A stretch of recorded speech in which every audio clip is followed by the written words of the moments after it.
Hello guys and welcome back to another game review. Today I will be reviewing Saints Row 1.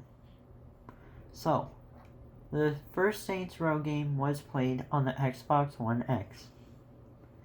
There are 6 main characters in the storyline.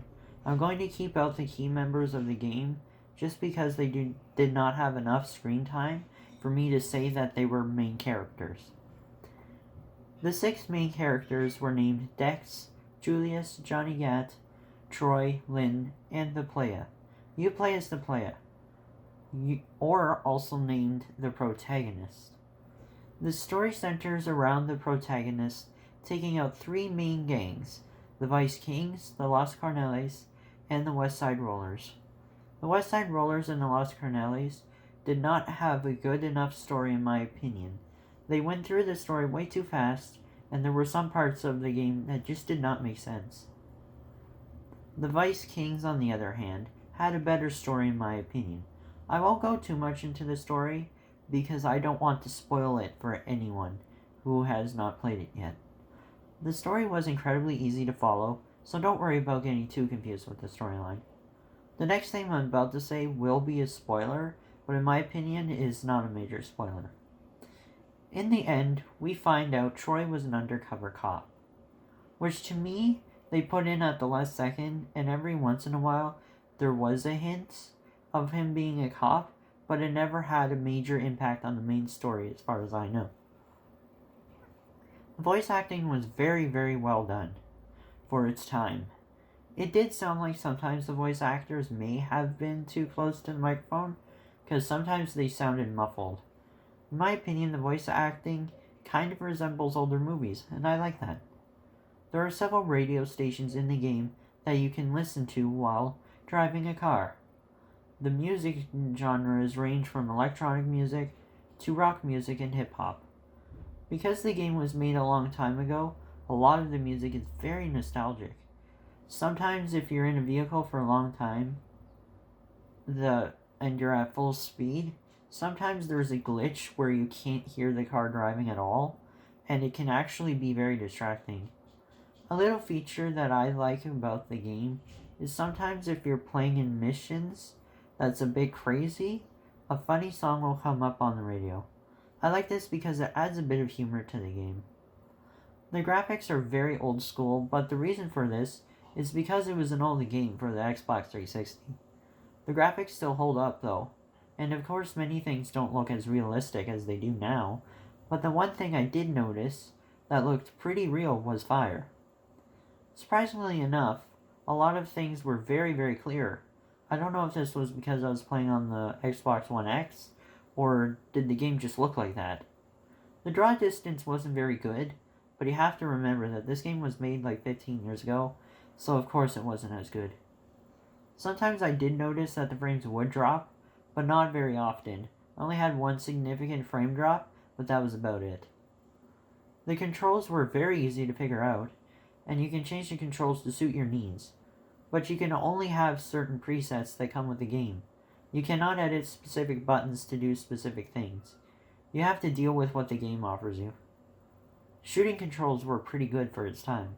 I would have liked to see an option to lock onto the enemies, but that wasn't a big deal. The driving controls were pretty average. It was still really fun to drive a car, and it wasn't a pain. Another frustrating thing with the controls is the fact that when you're chasing somebody and you have to shoot them, it's very hard to shoot them and drive at the same time. The content on this game was very good. Even after the game is over, you will still have plenty of things to do, and the story is very long. It took me about 17 hours to complete, just the story mode alone. I know it will take many more hours to complete all of the activities that they have to offer. I would definitely play this game again. Some of the missions were very hard to complete, and I actually had to turn cheats on at some point because the game was just getting too frustrating. I will have a link down below with the cheat codes, but you do not have to use cheat codes. But be warned, the game can get very hard. I never got bored in this game. There's always something to do with activities, to missions, to just running around having fun. There's so many activities that's hard to tell how many there are.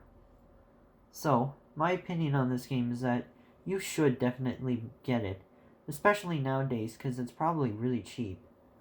The audio could have been better, some of the voice acting sounded janky, and loud and muffled.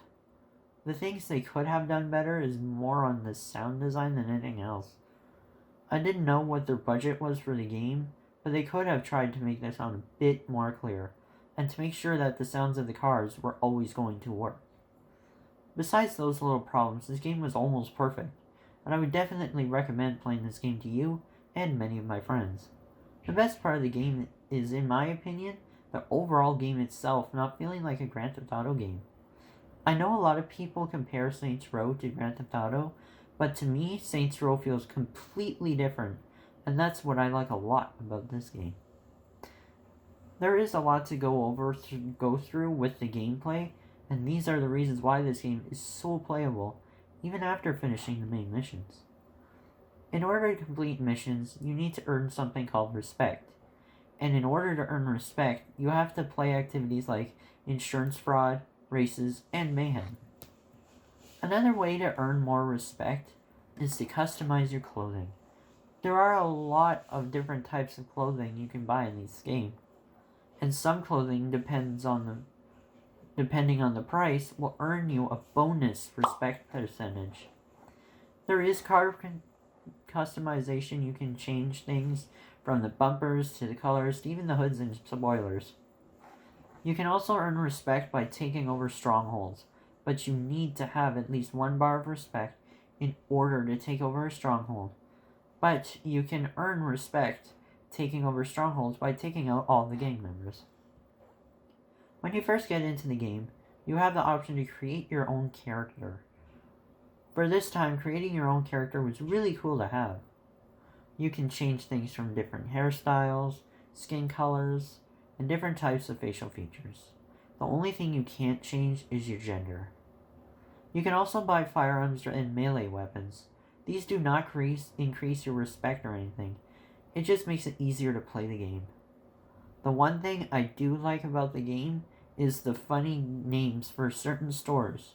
2 of the funny stores that I've come across are one called Rim Jobs and another one called Sloppy Seconds. I'm sure you all know what those 2 things are. Music-wise, you can buy your own music from a music store and create your own playlist in the pause menu. You can put any type of music in any type of playlist.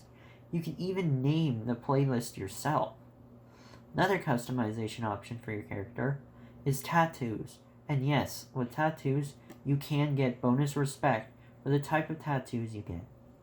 There are many different ways for transit in this game, like the trains and cabs. The way you get cabs is by calling on the cell phone that you have, which is a really cool feature within the game. One thing that really frustrates me about this game is the fact that when you're doing a mission, there are no checkpoints.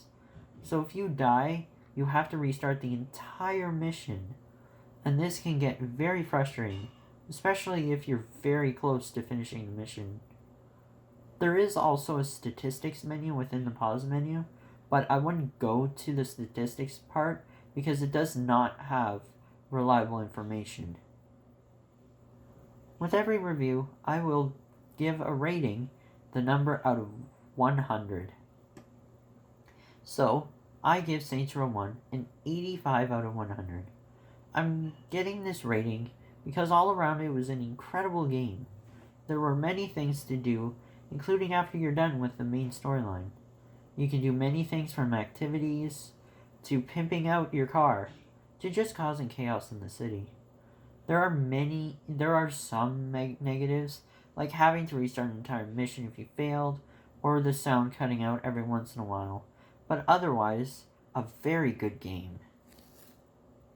Anyways, thank you for watching, and see you in the next review.